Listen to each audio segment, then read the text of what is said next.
Hey, what's up, guys? This is Larry B. I'm kind of pulling a little bit of a late nighter here. Basically, I've been working on a kind of a budget Ryzen build. My goal is kind of hitting around the $500 range. Basically, I want to kind of go over some of these parts. I've already ordered what I needed to order, and I already have on hand what I have on hand. So I'm gonna build this build, not 100% exactly this build, but pretty much all the general parts will be there. Um, so first off, we're going to start off with is a Ryzen 3 2200G APU.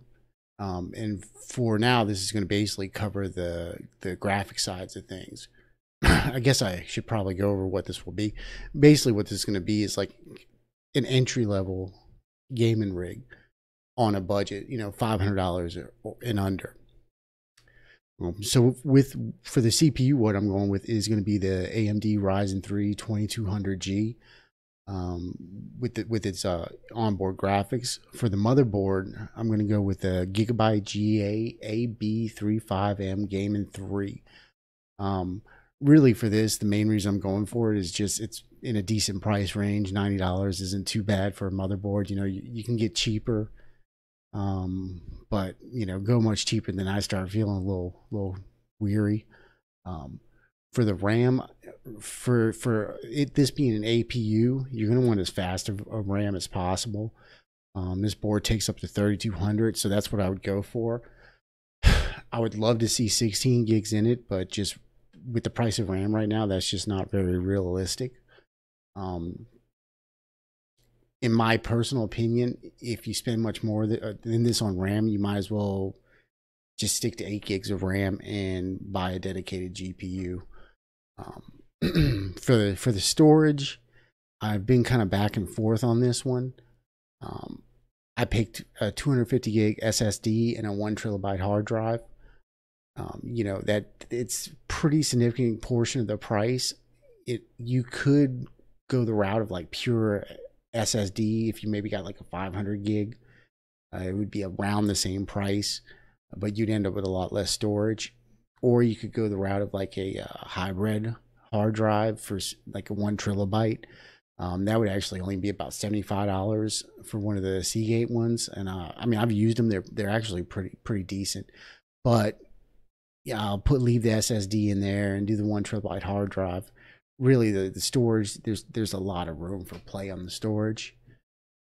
For the case, I picked a Corsair 100R mid ATX mid tower.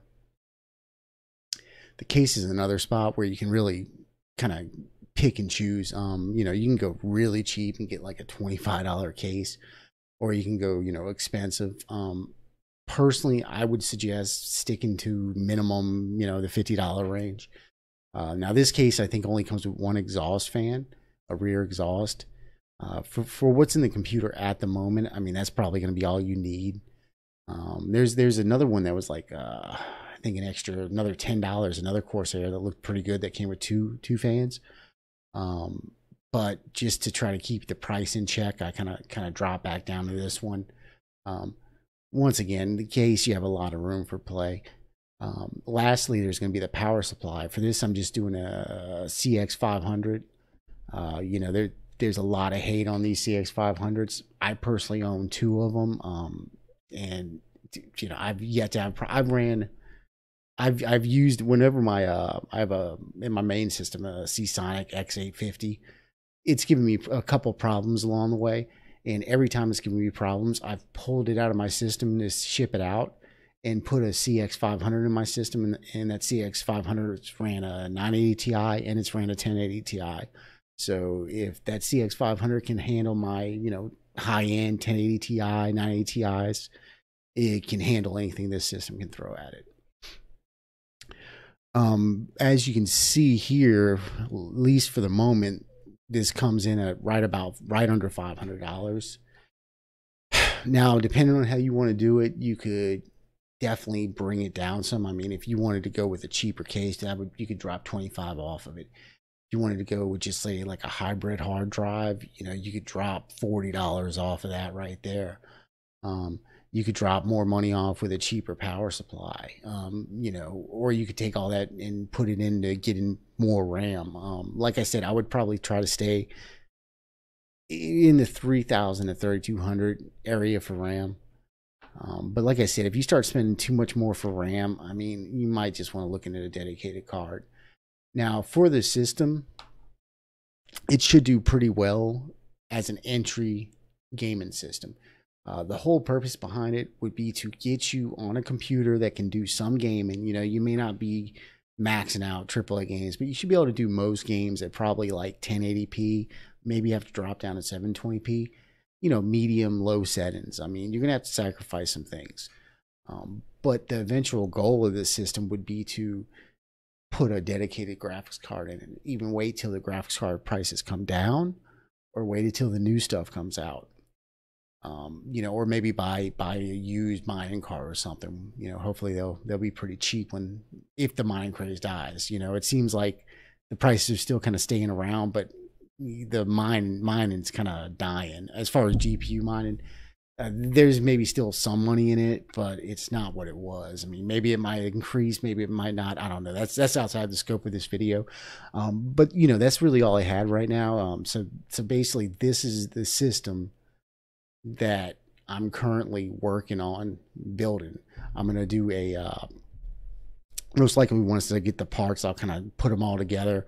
Maybe do like an introductory unboxing. Maybe I'll probably do some type of build video involving them. I'm not sure how I'm gonna go about doing that, and I'll definitely do some benchmarks, and I'm gonna break those up into different videos and parts. I would like to benchmark the system with 8 gigs of RAM, 16 gigs of RAM, using that would be using the integrated graphics. And I'd also like to benchmark the system using a couple different graphics cards I have. So I'd probably start with like a 1050 Ti, maybe then do a 1060, and maybe try my 1080 Ti. I'm not sure that I feel like taking my computer apart to do it. Well, let's see how the 1050 Ti and 1060 numbers go. Maybe.